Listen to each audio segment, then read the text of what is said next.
especial Arena Corinthians, com Edson Sonhos. Agora André Rubio chegou, menino de Itaquera, o escritor do livro Arena Corinthians, Tadeu Sanches, e o engenheiro Ricardo Corrégio. Vamos voltar para a segunda parte do nosso especial. Boa noite, pessoal, boa noite, nação corintiana. Me atrasei um pouco aí, que está turbulenta a rua hoje aqui em São Paulo, mas estamos aí. Prazer muito grande falar da Arena Corinthians e de Itaquera, né? Eu, como um morador lá há mais de 30 anos, é sempre um orgulho muito grande ver o progresso chegando e junto com o Corinthians. Bom, o Rubio deu uma boa noite dele, daqui a pouco ele vai tocar o programa é dele, né? Então vamos que vamos. Mas eu queria falar com o nosso irmão Tadeu. Tadeu, ali realmente se tornou uma meca de encontro e de muitas outras coisas. Eu mesmo fiz do estádio, estou contando aqui em primeira mão. Para mim, uma cápsula do tempo. Entendeu? Tem um cartãozinho meu dentro de um tijolo que foi concretado lá dentro. E eu sei de muitas outras histórias que você conta. Inclusive você tem um capítulo chamado Cinzas. Fala para nós sobre isso. Isso várias pessoas explicaram, né? Teve, acho que assim diretamente para mim 4, né? Mas provavelmente muitos outros é anônimo, que ninguém vai nunca ficar sabendo, né? Realmente as pessoas começaram a jogar cinzas ali como respeito, né? A antepassados, né? Que se perderam e que lamentavelmente não puderam conhecer a arena. Então era toda uma consideração até diretamente do crematório para jogar ali ao lado de onde ia ser o estádio. Uma vez feito, provavelmente vai crescer ainda mais. Eu até lembro que a dona Valquíria, né? A torcedora símbolo, a nossa atual tia Elisa, né? Sim, que realmente é todo um símbolo atual, né? E muito ativa, né? Lá na obra ela foi uma pessoa ativa desde o dia 30 de maio, que ela chegou lá e já foi benzendo, já foi esparcendo sal grosso em tudo quanto é canto. Ela ficou muito preocupada quando ela falou da cinza, porque para ela, cara, ela naquele momento não aliou, não somou, né? Não percebeu que significava uma homenagem à pessoa que estava sendo lançada ali. Ela tomou como uma afronta, que podia ser perigoso, podia trazer mal... Enfim, não mal olhado, né? Mal auguro. Espiritual. Isso, aí quando se explicou para ela entendeu e ficou toda respeitosa e reconheceu que não. Pode ser até o contrário, uma boa energia. Mas no princípio, uma cinza ali, isso não vai ser legal, né? Não vai dar vida, né? Então, eu vi que você conta tudo isso, o Ricardo ele presenciou muitas coisas referentes a isso. Alguns traziam e outros levavam. Muita gente. Isso era o que nós jogamos um pouco de entulho do Palmeiras. Se é que jogou mesmo, isso é a única coisa ruim que tinha lá, o resto tudo bom. Não, mas era engraçado, sabe? Ali não tinha classe social, era uma coisa incrível. Uma vez eu estava lá no escritório, aí o nosso diretor de contrato, o Gavioli, ele chegou com um pessoal bem arrumado, de paletó, gravata. O rapaz estava suando, eu olhei para ele assim, eu falei, o que houve? E ele com o saco na mão. Ele estava pegando um pouco de terra e levando embora. Era um promotor de justiça. Ali eu também falei, nossa, não acredito, né? Porque geralmente você vê, geralmente é uma pessoa mais humilde, que faz um promotor de justiça, suado. Uma outra passagem também que foi muito marcante para nós, um dia chegou o nosso presidente, eterno presidente Andrés, ele sempre ficou na obra, exceto quando ele acompanhou a seleção brasileira, que ele se ausentou um pouco mais, mas também sabia do dia a dia o que estava acontecendo, mas à distância. Então uma vez um amigo nosso esteve na obra e ficou sabendo que o presidente estava lá, que o Andrés estava na obra. Ele chegou 8 da manhã e o Andrés estava cheio de compromissos, andando na obra, com um monte de gente, não sei o que.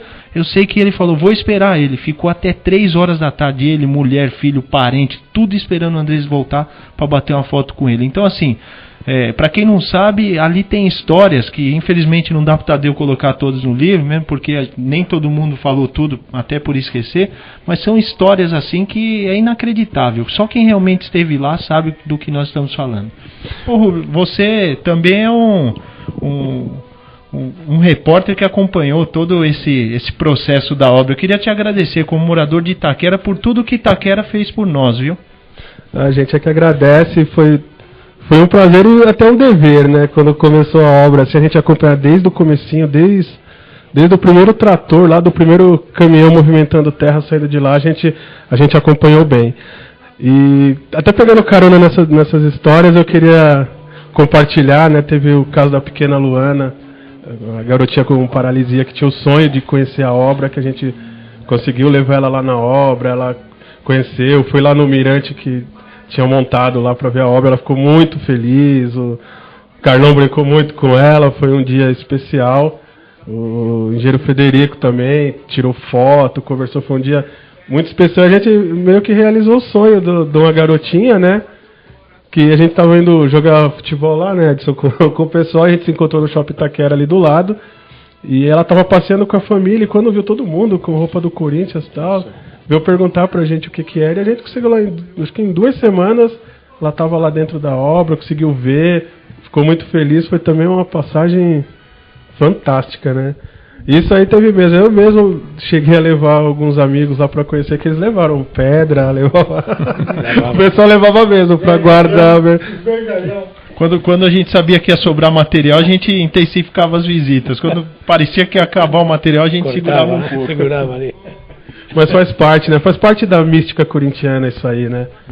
Esse assunto do Palmeiras, que em Túlio, que ficou lá, não sei se ficou mais, ficou menos, mas o Corinthians tinha um projeto muito bonito com o Palmeiras, que era o Deola, né, do Palmeiras, o goleiro, e o Júlio César eram os padrinhos, né, que era o famoso projeto de meio ambiente, né, de proteção do meio ambiente. Então era já cada gol que marcavam tinha não sei quantas plantações, acho que era o Banco Cruzeiro do Sul que patrocinava. Então, de certa maneira, foi quase parte da parceria, né, se é que realmente veio alguma parte de entulho, e tudo ele bem feito, né, porque é para proteção do meio ambiente. Então foi material reciclado. Não sei se foi mais ou foi menos, mas um pouco se pode dizer que era também como muito bem intencionado, né? Mas isso é a grande verdade, viu, Tadeu? O que aconteceu aí com relação a esse material, na realidade, a empresa que fornecia o material, ela quis se promover usando a Arena Corinthians, porque isso não aconteceu. Nós temos, assim, evidências fortes de que não aconteceu, porque a gente sabia a procedência do material. Imagina, se nós soubéssemos que era de lá, não iríamos deixar, né, de jeito nenhum. Mesmo respeitando as tradições do Palmeiras, eles são nossos adversários e não inimigos. Tem até um fato aí engraçado, né, que realmente as fachadas hoje é uma maravilha, né, mas explicavam, inclusive ontem no evento, estava lá o artista que realmente possibilitou aquela beleza, mas independente da beleza, da forma que ficou finalmente feita, tinha também a origem, né, deram com ele pelo fato de que não podia ser o vidro reflexar o verde. Aí sabiam que tinham, na Bélgica já tinha o Extra Clean que chamava, né, que realmente permitia que o reflexo não fosse verde, fosse limpo, fosse branco, e deram com ele, né, realmente é um personagem. Ele mesmo, eu recomendaria que as pessoas leiam no livro, ainda nem pus tudo dele, porque ele é uma história viva, né. Mas enfim, engraçado que conseguiram tudo isso, juntou gente de vários países para fazer tanto a fachada do lado oeste, né, que você vê desde longe assim, se vê como se fosse um perfil de uma bola entrando numa rede, que se supõe que vai ser mais ainda específico, né, que vai ser uma rede do Corinthians, porque vai ter o escudo ali, né, fazendo o gol para o Corinthians, né. E do outro lado está o LED que também é uma obra em si mesmo. Mas enfim, tudo isso foi para evitar o verde, né. Essa pessoa, além da sua capacidade, agora que a gente não conseguiu que a grama deixasse de ser verde, e não conseguiu que o parque que tem ao redor do Corinthians se chame Parque Verde, né? Rio Verde, né? Linear Verde. Era Deixa eu só fazer uma pergunta. Esse linear é alvinegro. Só te fazer uma pergunta, estou pegando em bala aqui, ó. Vamos lá. O papo que eu escutei do chefe ontem. Cadê os distintivos no estádio? Você comprou? Não, nós compramos em conjunto. Na realidade, o estádio vai ter muitos distintivos. É que tem uma restrição aí, durante esse período da Copa, não pode aparecer símbolos ou figura do clube. Pode ver que o único estádio aí que realmente preservou o nome durante a Copa do Mundo, parece que foi o Allianz Arena. Os demais, nenhum deles. Mas os símbolos já estão definidos, até para tranquilizar a fiel torcida. Eles serão colocados em todos os lados do estádio. Dentro do estádio nós vamos ter mais de 4.000 televisores que vão projetar símbolos do Corinthians. Então ali vai ser a casa corintiana. Eu queria complementar uma história aí, porque como nós estamos falando de Arena Corinthians, né, muita coisa não está escrito aí. O Dr. Erwin, que é uma pessoa assim fantástica, ele é de origem belga, de lordes belgas. Ele veio para o Brasil, até com problemas lá no país, mas ele desembarcou no Brasil, e quando ele apareceu na obra para fazer a fachada, assim, tinha uma competição ficaram para o final 2 empresas para ser escolhidas. Uma ia fazer um vidro aqui no Brasil e outra ia ser essa do internacional, e o Erwin, o Gautier, né, que acabou ganhando a obra. E um dia ele, para comemorar o aniversário dele, da família, ele falou: olha, eu queria usar a frente do painel de LED que a minha empresa fez para fazer uma festa. Eu falei: bom, ele vai montar um palco ali, vai fazer uma festinha pequena. Eu não acreditei, ele montou um super palco, trouxe uma banda lá da Bélgica, colocou 300 pessoas, a equipe dos sonhos estava lá. Foi a primeira vez que nós tentamos ligar o painel, porque ele acabou dando problema. Chamou todos os trabalhadores, sorteou CD, DVD. A Tuna Espanhola também. Veio a Tuna Espanhola. Ontem eu falei, foi com o maestro, que o maestro estava lá. O maestro estava lá. Eu dei um abraço nele, ele lembrou de mim, que nós se abraçamos aquele dia, porque meu sangue é espanhol. E eu entendo bastante espanhol, um pouco de castelhano. Falar é difícil, mas entender eu entendo muito bem. E eu conversei aquele dia com ele e me veio minha mãe, entendeu? Mamãe é espanhola, né? Então, a alegria que aquele homem me deu, você não tem ideia. Ontem eu dei um outro abraço nele, de agradecimento por ele trazer. Então porque são ele é belga, coisas. Ele se formou em Madrid, por isso que ele tem essa relação com as tunas. Ele fala mais de 5 línguas. É fantástico, mas olha só, isso fui eu. Agora, ele já trouxe outras coisas. Nós tivemos uns 20 eventos lá dentro da arena durante esses 3 anos, eventos grandes.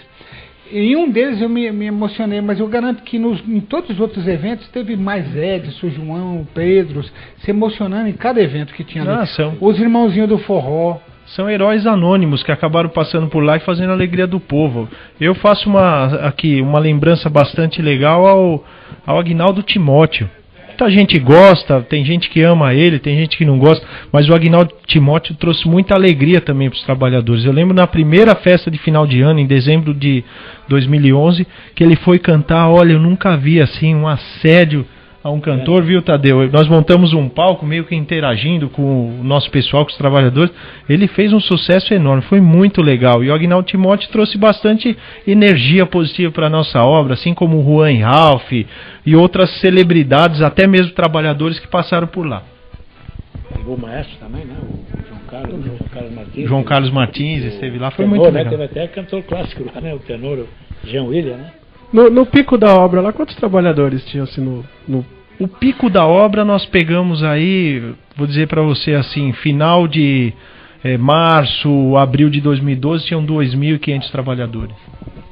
Ah, quantidade boa. A maioria da região ali do leste, né? Então, isso é até legal, porque o Tadeu escreve no livro aí uma passagem do programa Acreditar. Então, nós sabíamos que a região tinha bastante recurso disponível, mas não qualificado.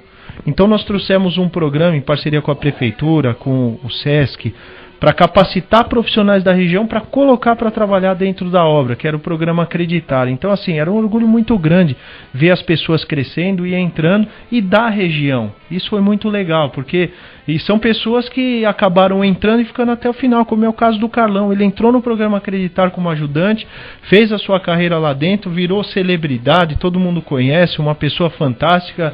Era São Paulino, tinha esse defeito, acabou depois virando corintiano, foi Black Power, já vendeu miçanga, então assim, são histórias.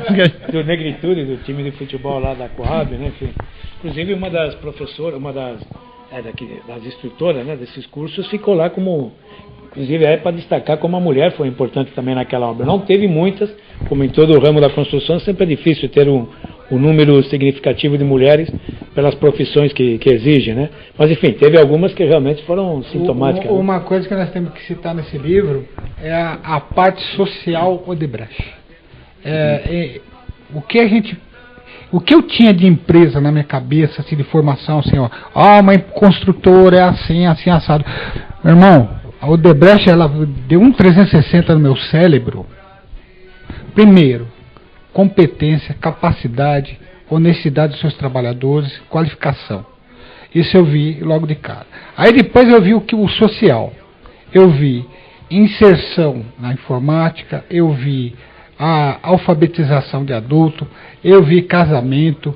É uma coisa assim sensacional e você relata isso, né, Tadeu? Eu acho que é uma das coisas mais admiráveis, né? A gente estava explicando isso, que essa menina entrou ali para ensinar no curso, acabou sendo uma das instrutoras, uma das principais participantes do acabamento, na fase de acabamento, Gisele, né? Gisele, enfim. Ela, possivelmente, a gente nem saiba, né? Porque é quase um trabalho anônimo, né? Lá dentro e tal, mas foi quem ensinava, teoricamente, passava o ensinamento aos homens que fizeram o acabamento da obra. É uma menina de 25, 26 anos, do Tatuapé, enfim, que é admirável, né? E foi como parte de um projeto social, né? Realmente, eu acho que o Ricardo sabe números muito mais que eu ali, quantidade de gente que não só aprendeu uma profissão, senão que depois foi promovido lá dentro. O acabamento, grande parte das pessoas foram, afinal, formadas ali dentro, vindo de profissões que ia terminando a sua... E também era uma inquietude social admirável da empresa, capaz de buscar um novo lugar para essa pessoa não ir para terminar o seu contrato, né? Senão dá uma oportunidade. Era uma inquietude, né? Era uma necessidade da obra. A Gisele, por exemplo, ela atuou como instrutora, como o Tadeu falou, no momento onde praticamente estavam acabando as obras grossas de fundação, concreto, e iniciando o acabamento.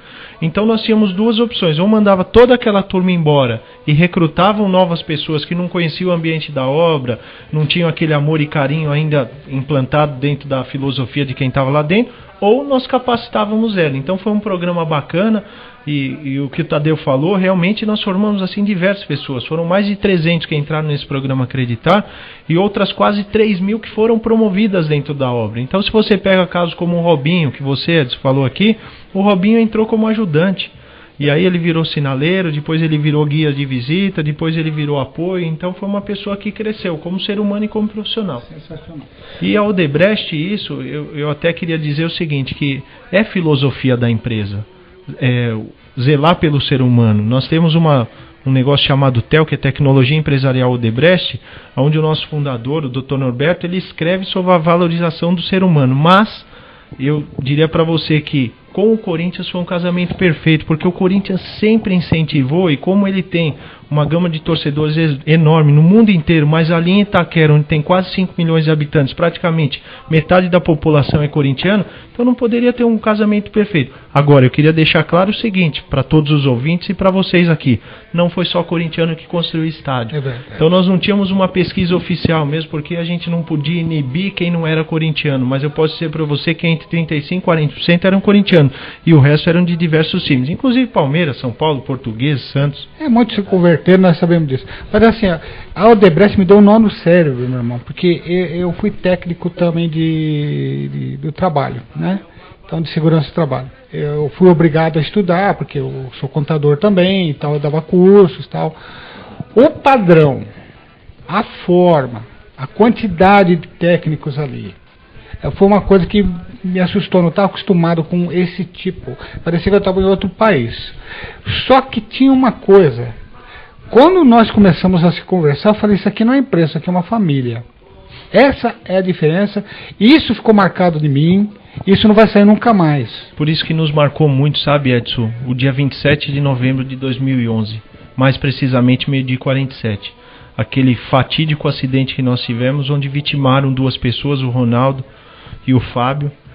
Por isso que nós sentimos demais, porque nós trabalhávamos, o nosso maior objetivo, podem ter certeza, que era finalizar a obra sem ter nenhum tipo de acidente. E nós sofremos, o Tadeu acompanhou, sabe? Foi um dia extremamente triste. E os dias que sucederam esse acidente foram tão tristes como aquele, mas foi uma cena assim, se você falar para mim, Ricardo, fecha o olho e vê a imagem, eu estava a 100 metros.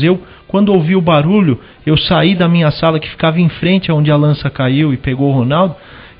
Se eu fechar o olho, eu imagino aquela cena como se fosse hoje. Então, assim, se eu pudesse pedir uma coisa para Deus, era que tirasse da minha memória e da minha vida esse dia 27 de novembro. Existem fotos, né, do momento, e imediatamente todo mundo ficou em comoção, todo mundo chorando, inclusive quando eu fiquei sabendo, as lágrimas desceu. E uma coisa também que não está escrito no livro, Edson, antes de você fazer a pergunta, desculpa, é que imediatamente após acontecer tudo isso, deu 1 hora, a torcida do Corinthians estava na porta fazendo orações, ajudando a conter assim, aquele assédio da imprensa de querer saber. As informações eram extremamente desencontradas, falava em 9, 10 mortes, depois foi se ajustando. Então, assim, a torcida, eu cheguei a chorar quando eu cheguei onde hoje é o Portão 1, eu cheguei a chorar, porque eu vi ali a torcida fazendo oração, rezando, e a gente ali incomodado com aquela situação, vendo aquela cena horrorosa. Mas foi um dia realmente que... e se torna impotente porque tem que esperar chegar bombeiro, tudo. Mas eu falei isso, da questão da família, porque no início da obra, eu acho que era um dos piores críticos que tinha. Você lembra disso? Lembro. A gente cutucava mesmo. Não, você queria as informações. E ele queria as informações todas com exclusividade. Né? Não é isso. Não era exclusividade. Era contradição, às vezes, de informação com a imprensa comum. E eram muitos estádios, né? De fato nenhum. E até o momento que nós tivemos a ligação direta. Depois que teve a ligação direta, acabou o conflito, porque as informações eram conflitantes. Falava uma coisa, depois falava outra, falava, mas quem está mentindo? Então, alguém estava mentindo. Até a hora que nós tivemos um contato direto, fizemos uma ligação direta com a torcida, acabou esse problema. Nunca mais nós tivemos esse tipo de problema. Porque a Arena Corinthians sempre foi um livro aberto. A gente está aqui, tem 4 livros que o Tadeu trouxe até para sortear aí para os ouvintes, né? Não sei como vocês vão fazer, vai autografar tudo direitinho, mas é como se fosse um livro aberto. Nós nunca escondemos nada, mesmo porque a gente não tinha nem o porquê e nem sobre como era feita toda essa operação financeira, a gigantesca operação financeira. Então, todo mundo sabia de tudo. Obviamente que algumas coisas não poderiam ser dadas naquele momento, mas no momento oportuno elas foram divulgadas, passadas para vocês, sem nenhum tipo de exclusividade, sim porque o nosso interesse era que a fiel torcida realmente tivesse todas as informações, na maior transparência possível, porque o presidente, o Andrés, ele sempre honrou por isso, respeitar a torcida como ela merece ser respeitada. Tanto é que ele falou que daqui 2, 3 meses vai ser colocado no site do Corinthians as contas todas abertas para quem tiver dúvida ir lá e consultar. Ricardo e Tadeu, vamos fazer o seguinte, esses livros, eu queria fazer uma divulgação pela página da Rádio Coringão, que tem muitos acessos, estão beirando o 500 mil, então eu queria fazer a divulgação lá, e daí a gente faz uma promoção, porque eu não sabia certamente. E a última camiseta Corinthians Odebrecht, né? A última, quero dizer, a última que foi feita, não? Sim. Que provavelmente existam outras ainda, né? Então eu não queria sortear agora, até pra gente divulgar o livro e fazer uma promoção bem bacana sobre isso daí. Fica aí na mão de vocês, sem dúvida nenhuma. Não tem problema, né? Isso aí, Edson, que você falou do começo da obra, da imprensa, de tudo que falou, foi por conta das várias maquetes, né, que tiveram que não saíram do papel, né? A Arena Corinthians, ela começou, foi uma realidade desde o começo, né? E eu fui na contramão de todo mundo no começo da obra, porque a galera ficava muito em cima lá e eu andava do outro lado. O pessoal estava lá do lado onde era o prédio da base, o antigo prédio da base. Gente procurando trabalho, outros especulando, imprensa procurando alguma coisa para, né, reportagem. Eu ficava do outro lado, justamente onde... Mas eu também me incomodei, sabe, Rubio? Porque assim, quando eu cheguei na obra, eu cheguei dia 6 de junho, eu cheguei 6 dias depois da obra ter começado. Então, o ritmo naqueles dias eram praticamente similares aos que quando iniciou dia 30 de maio. Inclusive, eu estava pesquisando, viu, Tadeu, assim, de funcionário que chegou. Eu não fui o primeiro que chegou, tiveram aí umas 30 pessoas que chegaram primeiro. Agora, o que ficou mais tempo, se não for o primeiro, eu estou entre os primeiros que estão na obra, né? Que ficou todos os dias. E eu também, quando eu cheguei lá, eu olhei assim, como torcedor naquele momento, falei, eu acho que isso aqui não vai não. Vi 2 caminhões, 3 escavadeiros, falei, mas era realmente um momento difícil, porque teve depois, por exemplo, quando começou a se especular com força, que realmente não tinha mais jeito, que ia ser aquele o estádio da Copa. Aparentemente ajudava, mas ao mesmo tempo dificultou muito. Onde é que estava o dinheiro para fazer? No início de tudo... foi um bloqueio mesmo. Início de tudo... Por isso que o Ricardo veio até, né? Exatamente. Quando não tinha mais jeito, que as pessoas viram que ia ser ali, que ia ser construído, começou aquela história dos dutos. Muda os dutos, não muda os dutos, e cada veículo falava uma... Mas tinha uma lógica, porque os dutos, o Vicente Mateus já tinha... Não sei se foi o Vicente Mateus do Alíbio, agora... Já teve um problema, realmente eles tinham um projeto mais avançado do estádio e deram com os dutos. Os dutos não teve jeito. O projeto do Matheus eram 200 mil pessoas, né? Então, o negócio... não foi esse, foi outro, que por causa dos dutos eles desistiram, foi um ano antes. E eu lembro que na ocasião desse problema dos dutos, a gente se dividiu, nossa turma de torcedores, um pouco foi para a Câmara, para ver o que estava acontecendo lá, tentar entender... Né? E porque eu falava para todo mundo que aqueles dutos passam debaixo do bairro inteiro. E passam, é verdade. Eu cheguei a passar por todos os lugares que eles passam. Cruza a Radial Leste e sobe sentido. Ele passa embaixo do SESI, ele passa embaixo da delegacia, da FATEC. Ele passa. E eu fui em todos esses lugares, registrei com vídeo. Montei um videozinho, joguei lá no YouTube. Inclusive fiz questão de... Ele passa embaixo de uma feira livre. Nossa. Deve ter quase 1 quilômetro aquela feira. Eu fui num dia de feira para mostrar como que era. As placas, tem as placas sinalizando. Eu quis mostrar que aquilo era impossível, que aqueles dutos passavam no bairro inteiro. Então você tinha uma preocupação tão grande, né?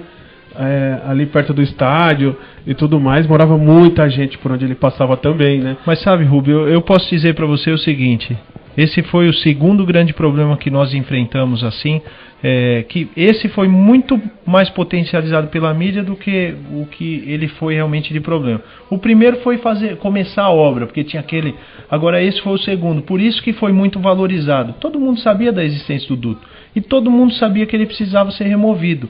E quando realmente nós tivemos que entrar para atacar aquele problema para a construção do estádio, aí os oportunistas de plantão apareceram, inflacionaram o preço, mas com sabedoria Luiz Paulo Rosenberg e André Sanches articularam e a obra foi feita por um preço real. Eu lembro de ter recebido uma proposta de mais de 30 milhões para fazer aquela obra, porque eu era da área comercial, responsável pela área, e nós negociamos um contrato da ordem de 7,5 milhões para fazer o serviço. Então, assim, houve uma potencialização muito grande. E as decisões, como envolveu muita gente, não sabia quem era o responsável por aquela obra, o que tinha que ser feito, acabou atrasando o início. Mas, de fato, quando iniciou, nós replanejamos a obra, o impacto foi praticamente nulo. E era escopo da Odebrecht? Não era escopo da Odebrecht, tinha uma responsabilidade acordada, não sei precisamente com qual órgão, que ia remover esses dutos, mesmo porque esse duto, muita gente não sabe, mas dizem que num plano de expansão aí da própria Petrobras, daqui 2, 3 anos ele vai ser desativado. Era 2014 que... Exato.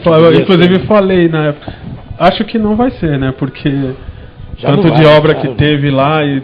Que todos aqueles viadutos de acesso para a arena, acesso para a Coab, tudo aquilo que foi feito em volta é onde o duto passa hoje, né? Continua lá, do lado. Ele tem uma faixa de domínio exclusiva para ele. Diferente desses locais que você falou, que passa embaixo de Feira Livre, passa embaixo de César, lá não passa. Lá tem uma faixa de domínio que isola ele.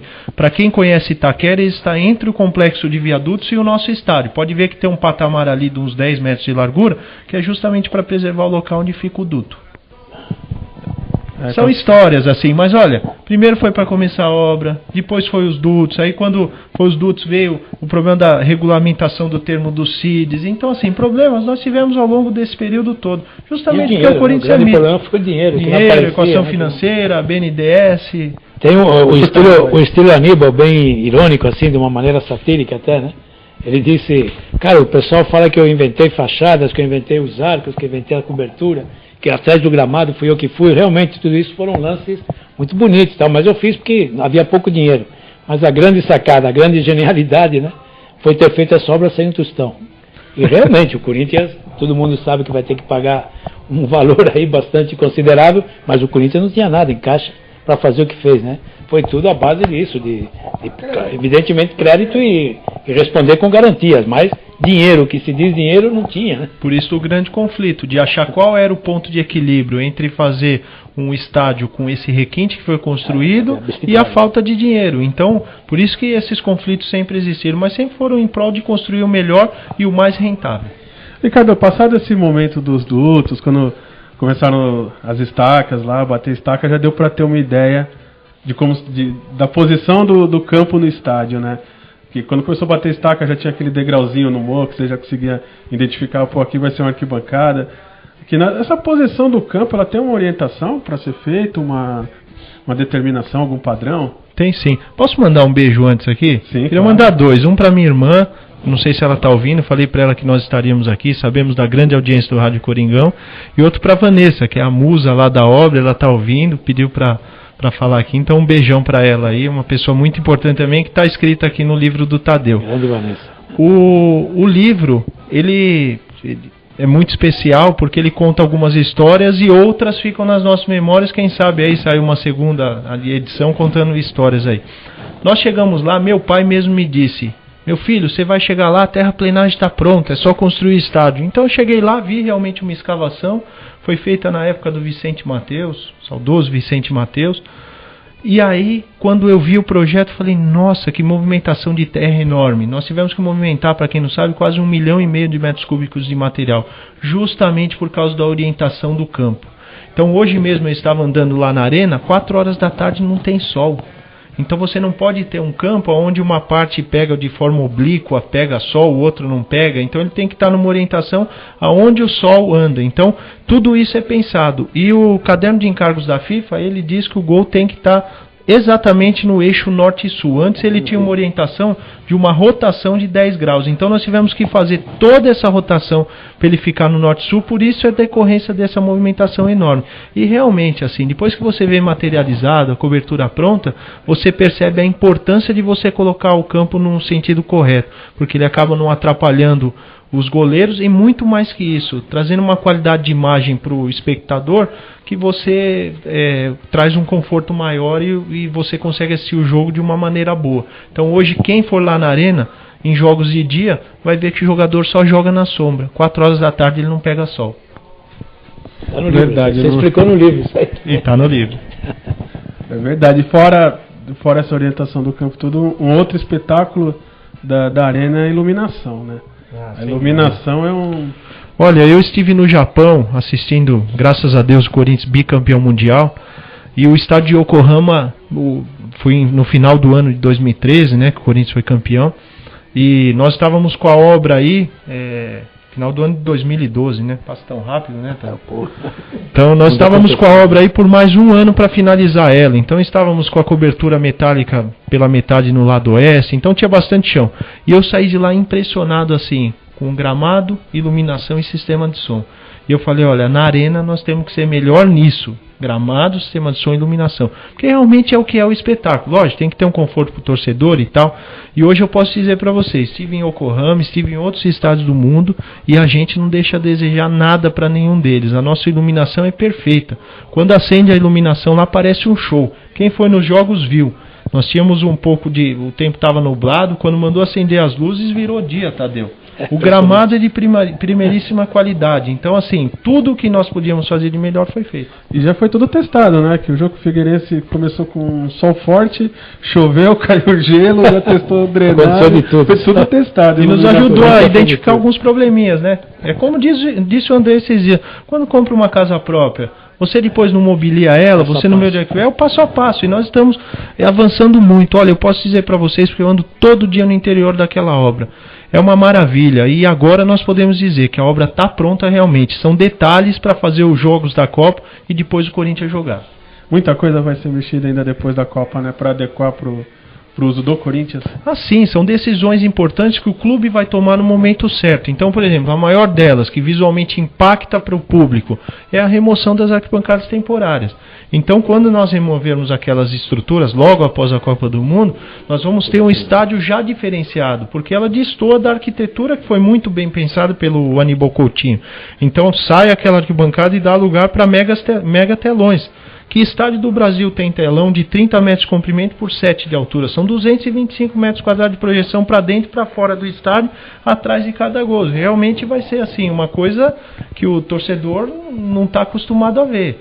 Então são obras que necessitam ser feitas para ajustar o modo legado do clube. Algumas outras o Corinthians vai reavaliar se faz ou não faz. Por exemplo, ali no lado leste, onde tem os camarotes que vão ser o Bossa Nova para a FIFA, tem banheiros no modo legado. Então hoje já pensa em deixar uma parte de camarotes, construir parcialmente os banheiros, ou deixa os camarotes. São tudo decisões que o clube vai discutir no momento certo e vai tomar a decisão. E nós executaremos. Mas aquelas praças de chegada já, convivência, né? Realmente o espetáculo começa antes de entrar, né? E dentro começa muito antes do jogo, né? Aquelas praças lá vai ser uma maravilha. Eu acho que tem pouco lugar no mundo, aqueles espaços. Parece aquela de Pequim, né? A praça da... Como é que chama? Da Paz Celestial, né? Grande espaço de convivência. A gente fez uma festa muito grande ali de churrasco todos os meses, né? Graças a Deus.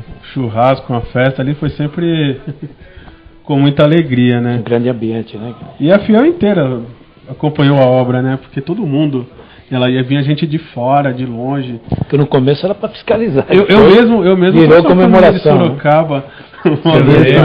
Olha, tem histórias que são engraçadíssimas. Eu lembro que no aniversário do clube, 1º de setembro de 2012, um ano e meio aí praticamente do início da obra, nós estávamos assim com a estrutura do telhado. Nós já estávamos fazendo, setembro de 2012, isso mesmo, nós estávamos fazendo já parcialmente, mexendo ali no lado sul, escavações, ou seja, o ambiente era conturbado para receber visitas, porque nós fomos migrando, né? Uma hora o mirante estava num lugar, outra hora descia naquele túnel, outra hora colocava... Então naquele momento nós estávamos entrando com o público, com a fiel torcida que ia lá visitar, viu, Tadeu, no túnel. E foi tomada a decisão que não podia mais entrar, não podia, e teve o aniversário do Corinthians. Tinha tanta gente do lado de fora, mas tanta gente que eles subiam, tinha ali do lado sul, atrás do lado sul, onde tem um platô, um gramado, a cerca, que dá para ver as costas da arquibancada temporária, tinha tanta gente, eles subiam as escadas, e tinha um rapaz que subiu nesse muro que foi pintado, onde estava SC Corinthians Paulista, a Copa começa aqui, ele subiu, tinha um peso assim avantajado, ele subiu e caiu, o muro caiu em cima dele. E para nós removermos ele de lá, para dar assistência com a ambulância, foi mais difícil, que nós tivemos que descer ele pelo barranco, em maca, ou seja, foi uma confusão. O que nós fizemos? Abrimos, reavaliamos e reabrimos o canteiro, porque é pior, você tinha que respeitar a torcida e receber ela dentro da casa dela, porque o assédio era muito de longe, né? O pessoal veio de longe. Era o próprio Pedrinho, né? Que quando teve a ideia da webcam ali, o mundo inteiro começou a ver. Posso contar uma história que não está no livro aqui, Tadeu? Claro, pô. Quando nós iniciamos o acabamento do lado leste, eu fui chamado para uma reunião lá no escritório do Luiz Paulo Rosenberg. Me falaram que era para falar de assuntos diversos e tal. Aí eu fui. Tava lá o Aníbal, tava o Luiz Paulo e tinha outras pessoas lá na sala, né? Aí foi. Eu não entendia qual era o objetivo deles terem me chamado lá. Mas eu fui. Aí cheguei lá, conversa vai, conversa vem. Aí eles falaram assim para mim. Falou, Ricardo, já comprou o material de acabamento dos banheiros do lado leste? E não era o material especificado pelo Aníbal. O Aníbal queria um outro material, uma dificuldade enorme, as bacias eram da Toto e não tinha, estava chegando, o Corinthians estava negociando, e nós precisávamos fazer a obra, porque tinha que alavancar, precisava fazer, que estava atrasado, tinha que acelerar e tal. E nós tínhamos comprado, sem o Corinthians saber, materiais para acabamento, para fazer alguns banheiros que nós falávamos que ia ser teste. E as privadas também, nós tínhamos comprado da concorrente da Deca já para fazer os banheiros, todos ali do leste inferior. E o Corinthians sabia, porque ele tinha pessoas na obra circulando no dia a dia. Aí nós tínhamos feito um banheiro, trabalhava com porta fechada para ninguém saber, para depois tentar convencer o Corinthians que aquilo estava bom. Ia ser muito melhor do que muito estádio. Bom, aí Luiz Paulo chamou e falou, Ricardo, vocês começaram o banheiro? Aí eu falei, a gente tá fazendo um teste lá, né? E o Aníbal, aí apanhei, eles me bateram. Aí eles falaram, então se vocês construíram, pode começar a desconstruir. Eu falei, doutor Luiz Paulo, é melhor então você falar pro meu chefe, pro Gavioli. Ligou pro Gavioli e falou, é para quebrar tudo. Eu sou o dono da obra, é para quebrar. Tivemos que quebrar tudo e colocar no padrão do Corinthians. Eu lembro o Corinthians teve em cima, essas coisas que você fala. Muita coisa, gente, eu não mostrei para vocês porque pediam para a gente não mostrar, porque era justamente os testes. Então houve muito laboratório, ele foi muito legal, viu, Rubens? Eu acompanhei, eu vi coisas que hoje não existem lá, né? Então eram os testes, eram vários produtos testados, né? Que a gente acompanhava. Mas o que eu queria falar, e voltando ao livro um pouquinho, esse livro do nosso irmão Tadeu, ele vem dos primórdios de Itaquera. Fala um pouquinho desse trabalho aí de pesquisa histórica aí para nós. Eu achei que quando eu comecei a entrevistar também as pessoas que existiam já em Itaquera, né, todo o movimento que havia em Itaquera, que recebeu o Corinthians já no ano 78, né, que o Corinthians foi um dos vizinhos durante todo esse tempo com o seu CT, né, eu entendi que realmente Itaquera não era somente a Itaquera dos anos 80, que era muito mais conhecida, que era a Itaquera da implantação das Coab, que realmente Itaquera entrou no mapa do grande povoamento de São Paulo, né, realmente a população explodiu, né, foi uma outra história, né? Mas enfim, e com isso também Itaquera teve seu lado positivo. Mas havia uma Itaquera anterior, que era a Itaquera rural, que era a Itaquera que quase virou cidade, né? Que não virou cidade porque a população naquele momento, não sei se com mais ou com menos influência dos políticos da época, optou por que não fosse, né? Mas foi no ano 1953, não somente Itaquera, São Miguel, Guaianazes, acho que São Mateus e Osasco. Foram em 5 lugares e fizeram um plebiscito de emancipação, aprovado pela Câmara Municipal. Em todos eles ganhou o não, com o qual dá a entender que realmente houve algum tipo de influência externa à vontade popular, né? Mas aí o que aconteceu? Que 10 anos depois Osasco realmente virou independente. Os outros viraram bairro de São Paulo. Mas enfim, Itaquera tinha uma vida rural muito intensa, tinha aquele bairro que está lá até hoje, né, Vila Santana, que realmente tem uma vida de gente, digamos que de meio mundo, né? E havia russo, havia os japoneses chegaram depois e chegaram numa colônia forte, mas havia russo, havia italiano, havia espanhol, havia gente de meio mundo, húngaros, enfim. A igreja de Vila Santana continua cravada na rocha até hoje. Até hoje está lá, então. A estação parece que foram húngaros, espanhóis e russos que construíram, né, os primeiros. Enfim, era toda uma vida intensa que existia em Itaquera, que não se podia perder. Estava também famílias de dinheiro que vinham para Itaquera, porque era a recomendação por causa do bom ar que tinha ali, né, pessoas que tinham problemas respiratórios, o próprio dono da CBPO, que o livro explica nessa coincidência com São Paulo, né? A CBPO foi a empresa que dominava a construção em São Paulo, que depois foi incorporada pela Odebrecht. Pois bem, Oscar Americanos, né? Ele foi um dos que criaram foi um dos primeiros donos do que era a Fazenda do Carmo, que depois virou o Parque do Carmo, e uma parte de suas propriedades está em Vila Carmozina, onde está o Corinthians, né? E ele também foi proprietário da Fazenda Morumbi, que uma parte da Fazenda Morumbi foi doada para o Morumbi construir seu estádio. Enfim, são coisas que também coincidem com o tempo, né, que posteriormente deveria ser incorporado pela Odebrecht. Os Matarazzo eram os plantadores de eucaliptos que durante muito tempo também, e que com certeza influíram no bom ar que tinha Itaquera, e as pedras, né? As pedras de Itaquera que a gente sabe que estiveram aí no obelisco de Ibirapuera, que estiveram na Catedral da Sé, mas que estiveram em meio mundo, né?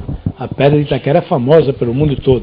Enfim, a própria pedreira que existia ali, onde nasceu o estádio do Corinthians, eu fui conhecendo gente que tinha a ver com tudo isso e não pude resistir. Eu acho que tinha que estar na história também, porque Itaquera, muito antes do Corinthians, existiu ali toda a sua vida, né? Mas enfim, o importante é que hoje o Corinthians, e isso todo mundo é reconhecido por todos os habitantes do lugar, que realmente é o novo vetor econômico de Itaquera. E ganhou muito com isso Itaquera, e que hoje só tem a se expandir, né? Cada vez mais econômica e socialmente, né? Cada vez mais. Um dado interessante da estação de trem de Itaquera, a antiga estação de trem de Itaquera, que ficava no centro do bairro, né, de Itaquera, onde hoje é o acesso da Radial, tem um emaranhado de viadutos lá. Ela era muito parecida com a Fazendinha, a cobertura da estação de Itaquera. Volta e meia eu divulgo a foto, eu tenho uma única foto dela, eu tenho, e eu divulgo muito. Sempre. E foi destruída na madrugada, né? Foi destruída na madrugada. E ela era igualzinha à cobertura da Fazendinha, assim, da antiga Fazendinha também, né? Era muito legal. Chama um intervalinho agora, maestro.